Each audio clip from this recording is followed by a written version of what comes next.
भारत के साथ व्यापार करने का चार्टर महारानी एलिजाबेथ द्वारा कब दिया गया था? भारत के साथ व्यापार करने का महारानी एलिजाबेथ द्वारा कब दिया गया था? 31 दिसंबर 1600 को दिया गया था। 31 दिसंबर 1600 को दिया गया था। भारतीय राष्ट्रीय आंदोलन के प्रारंभ से ही उग्र राष्ट्रवादियों का भी वर्ग था। निम्नलिखित में से कौन सा सही शामिल नहीं था? गोविंद रनाल्डे नहीं था। गोविंद रनाल्डे नहीं था। 1916 में कांग्रेस और मुस्लिम लीग के बीच लखनऊ समझौता हुआ। उनके में से कौन सा घातक हिंदू था? कांग्रेस द्वारा मुसलमानों के प्रति संतुष्टि की आरंभ होना था।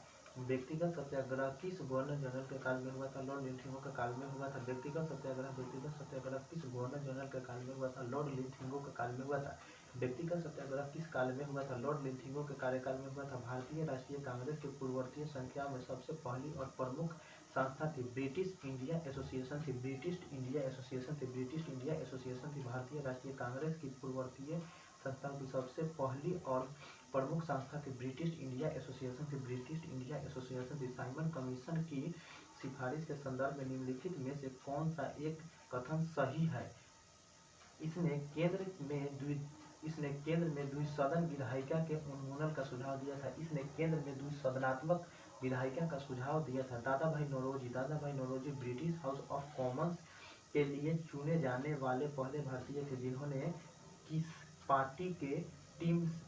पार्टी के टिकट पर चुनाव जीते थे?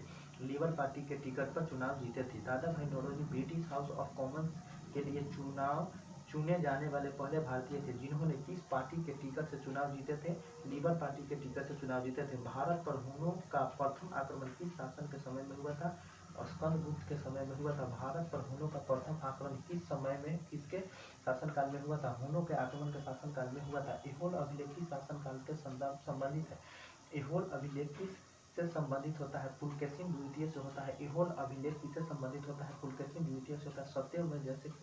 सत्यमेव जयते किस उपनिषद से संग्रहित होता है? मुंडक उपनिषद से होता है। सत्यमेव जयते किस से संबंधित होता है? मुंडक उपनिषद से होता है। महावस्तु महात्मा बुद्ध का जीवन वृत्तांत है।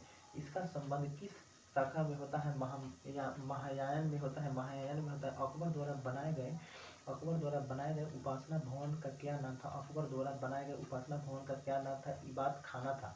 अकबर द्वारा बनाए गए उपासना का क्या नाम था? इबादत खाना था। सुप्रसिद्ध संगीतकार तानसेन और बैजुबार किसके शासनकाल में विख्यात थे? अकबर के शासनकाल में विख्यात थे।